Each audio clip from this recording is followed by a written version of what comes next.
So Abram had to go back and do just that. He had to fall before the Father, and he had to ask God to forgive his sin, because he did not tell the truth about his wife. Asking for forgiveness. Okay, there's something I didn't tell you that I wanted to tell you, but you'll be all right. Thank you, Lord God. Thank you, Lord God. Amen.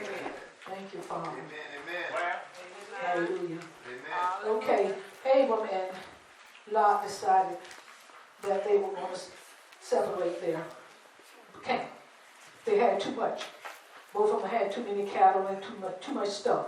So they made a decision that they would separate. And Abram presented a peaceful solution to the problem. He said to Lot, brother, we don't have to fight, because they're herdsmen. They were fighting. They had strife among them because there was not a sufficient grazing land for the cattle. So they were getting in arguments. So Abram said, Lot, we can separate. And you get first choice. I'll let you choose first where you want to go. He said, and if you go left, I will right. If you go right, I will go left. Amen. And this just reminded me that Abram must have remembered what God had told him in 12. God told him that you shall be a blessing. You shall be a blessing. And God said also, I will bless you. I will bless you. Amen. Sometimes we try to bless ourselves. But God said, I will bless you. You don't have to decide. I will decide what you need. So he said, you take first choice, Lot. And Lot chose the better land, the well-watered land towards the Jordan. And but Abram knew that God would be his provider, that God would give the best to him. Don't you know that God will give you the best when you seek him for it and seek his choice rather than your own choice? So Abram took the land in Mamre near Hebron. And of course his son, his nephew Lot took land that's near Sodom, which was his downfall. He chose some pretty land. It was pretty land. Had a lot of water. It looked good on the outside. But what was behind it was Sodom. And that was a bad choice, but he made that choice. And Abram agreed to that choice. They agreed to move on. But don't you know that divine intervention happens in our lives to move us away from situations and people that we have gotten involved with, that not the will of God? Divine intervention comes to take us away when we are children of God, when we are servants of God, when we know God. Divine intervention happens to move us away from situations that we should not be in. But even though you might have went the wrong way, you still have the promise of God on your life. God did not invite Lot on that trip. Lot went because his granddad wanted to bring him, because that was his grandson. God told Abram to do what? Leave your family. So God intervened in that to separate them. Like I said, Lot was not invited. God had given instructions to Abram. But we as human beings, we have human emotions that make it difficult and sometimes impossible to separate ourselves from situations and people that may be hindering the will of God in our lives. We have callings, we still have a promise, but because we have connected ourselves to something that God wants to turn his face from, God holds back our blessing. But your blessing is still there. Your blessing is still there. I'm sure Lot was a good person. I believe he was a good person, and I believe that Abraham, being his uncle, felt obligated to be his covering. But the message in that is, Abram, not everybody can fit under your umbrella. Amen. Not everybody that you meet can fit under your umbrella. Amen. God has a plan for you that does not include a lot of people that you have been hanging with. Not that God don't have a But you being in their lives interfere with God doing what he needs to do to get them right. Yes, yes. God says, step away, Abram. Get out the way. Get out the way, Abram. So I can deal with you and I can deal with Lot. So move. So after the separation, apparently Lot was sad by it. That was his nephew. He had to be sad. And he had downcast eyes. Now this is the verse that blessed me. So God came to Abram after Lot was gone and said, lift up your eyes from the place where you are. Lift up your eyes from the place where you are. He said, look to the north, the south, the east, and the west. For all the land that you see, I will give to you and to your seed forever.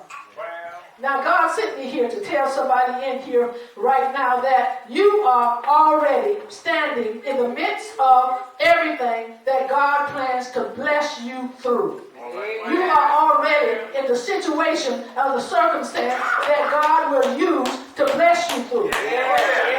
You are already there. You got to just bow your head down and ask God to open up my spiritual eyes that I can see my blessings. Open up my spirit that I can know my purpose in God's purpose. Say this, I got purpose in God's purpose. I have purpose in God's purpose. Thank you, Lord God. We are already standing there. Regardless of what the situation is. You're already standing in the midst of. God can take that situation to bless you from. Don't run away from it. Don't try to escape using drugs, alcohol, whatever else you might have used. Just stand in the midst of it and look to God. Now chapter 14 let us know that Abram had to go in and rescue Lot. Another, after these things, situation with Lot. Abram had to go in to rescue Lot after he was caught up in the captivity of Salem and Sodom. Abram had, with 318 men, trained servants, went into battle with the armies of 4 kings. And he won. With 318 men, he went in and did battle with the armies of 4 kings, and he won. And he was successful in reclaiming the people and the plunder of Salem, of Sodom, and of Lot. Because they took all of Lot's stuff and took Lot too. So he had to go in because that was his nephew. And he went in. But do you think he went in under his own power? No, he did not. He went in under the power of God. God said, I got a promise with you, boy. You cannot do this without me. Come on now. Now you said you're going to do it, so I'm going to have to go in with you. Because I have a promise on your life. Now he was successful. And because he was successful, the 2 kings, the king of Sodom and the king of Salem, came to give homage to him because of his victory. The king of Salem was Melchizedek. I'm sure you've heard of him. Melchizedek was a king, but he was a priest as well. So he came presenting bread and wine, and he came and he blessed Abraham, saying, Abram blessed Abram by the Most High God. He recognized God. He lifted up the name of God. He knew that Abram could not do this by himself. That it was in the strength of God that he could do this. So he knew that and he recognized it. But Abram refused the offer that was made by the king of Sodom. Abram said to him, let me go back to this before I move on. Melchizedek, Abram gave him a tithe. We know what a tithe is. He gave him a tithe of what he had taken in the battle. Now, what the king of Sodom was, some of you are familiar with Sodom. Sodom was an evil place. So he refused that offer. He was not going to be obligated to the evilness of Sodom. Abram said to the king of Sodom, I swear to the God Most High, creator of heaven and earth, this solemn oath, that I will take nothing from you. Because the king had said to him, just give me my people back. And you keep the plunder. You keep everything that you have taken. just give me my people back. But he said, I will take nothing from you, not so much as a thread or a shoestring. I will not have you say that I made Abram rich. That I made Abram rich.